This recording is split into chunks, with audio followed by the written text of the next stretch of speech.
সুখ বা কষ্ট যেই দিনই হোক না কেন, সময় কিন্তু কারোর জন্য বসে থাকে না, সময় কিন্তু সময়ের মধ্যে ঠিকই চলে যায়। আসসালামু আলাইকুম, আমি লাকি আবার চলে এলাম আপনাদের মাঝে আমার নতুন আরও একটি পেজ নিয়ে। যেহেতু আমার গতবারের পেজটা হ্যাক হয়ে গেছে, তো আমি আবার নতুন পেজ খুলেছি আর আপনাদের মাঝে আবার চলে এলাম ভিডিও নিয়ে। আশা করি আমি আবার আগের মতো কাজ করতে পারবো আর আপনারা আমার সঙ্গে থাকবেন। তো এই তো আমি কিছুদিন আগে ঢাকা গিয়েছিলাম, তো ঢাকা যাওয়ার পরে এই ভিডিওটা করা হয়েছিল, তখন তো আর শেয়ার করা হয়নি আপনাদের সঙ্গে। যাই হোক, এখানে আমি আমার বোনের বাসায় আসছিলাম। তো আমার বোনের বাসা হচ্ছে কেরানীগঞ্জের ভিতরে। তো কেরানীগঞ্জ থেকে আমি যখন ওপার যাব, আর আজকে আমি এখন বের হয়েছি চোখের ডাক্তার দেখানোর জন্য। তো চোখের ডাক্তার দেখানোর জন্য যেহেতু বের হয়েছি, আমি আবার করছি যে আমি সরকারি ডাক্তারই দেখাবো, এই জন্য মিটফুটে যাচ্ছি। তো মিটফুটে যেতে হলে আমাকে নদী পার হতে হবে। এই তো আমি নদী পার হওয়ার জন্য তো আসছি। এখানে আমি, আমার বোন এবং আমার ভাইগনা, আমরা তিনজনই আছি। তো এই তো নদী পার হচ্ছে, আর পানিগুলো কিন্তু একদম খারাপ ছিল। তো পানিগুলো খারাপ থাকার পরেও নদীতে উঠতে নৌকায় চড়তে আমার খুবই ভালো লাগে। আর এই তো চলে আসছি হসপিটাল। দেখেন হসপিটালের সামনে কি সুন্দর ফুল গাছগুলো ছিল। প্রথমে ভয় পাইছিলাম যে এই ফুল গাছের ওখানে কি আমাদেরকে যেতে দিবে কি না। তারপরে যখন নাকি এখানে কিছু ভাইয়ারা গাছে পানি দিচ্ছিল, তাদের কাছে জিজ্ঞেস করলাম, তারা বলে আসেন। তো গেট দিয়ে চারিদিকে আটকানো ছিল। তারপরেও তারা যখন অনুমতি দিছে, তো আমি আমার বোন দুজনে আমরা ঢুকে পড়ছিলাম যে এত সুন্দর একটা বাগান, লোকটা সামলাইতে পারি নাই।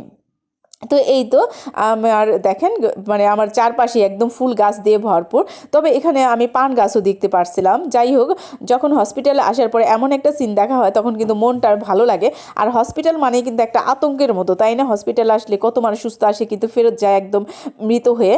আর এই তো দেখেন এখানে চলে আসছে ডাক্তার দেখানোর পরে আমাকে আবার চশমা পাওয়ারটা চেঞ্জ করে দিছে। তো ভাবলাম যে একদম চশমাটা আমি বানাই নিয়ে যাব। তো এই দোকানে আসছি, আর এটা হচ্ছে আমার ভাইগনার পরিচিত একটা দোকান। তো আমাদের বাসায় কারো যদি চশমার প্রয়োজন হয়, আমরা এখানেই আসে। তো এই দোকানটা কিছু ইসলামপুরের ভিতর পড়েছে।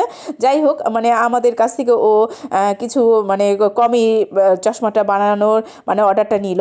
তো আজকে কিন্তু আমাকে চশমাটা দিয়ে দিবে না। তো আমরা চশমার অর্ডারটা দিয়ে এই তো আমরা চলে আসছি আবার বাসায়। তো বাসায় এসে আমরা খেতে বসে পড়ছি, যেহেতু অনেকটা দেরি হয়ে গেছে। তো এখানে আমরা সবাই মিলে একসাথে কিন্তু খেতে বসছি। আর ফ্যামিলির সবাই যখন একসাথে খেতে বসি, তখন কিন্তু খুব ভালো লাগে। তো আজকের এই তো আমাদের এটা হচ্ছে রাতের খাবার। তো রাতের খাবারে ছিল হচ্ছে ডিম, রুই মাছ এবং লাল শাক ছিল।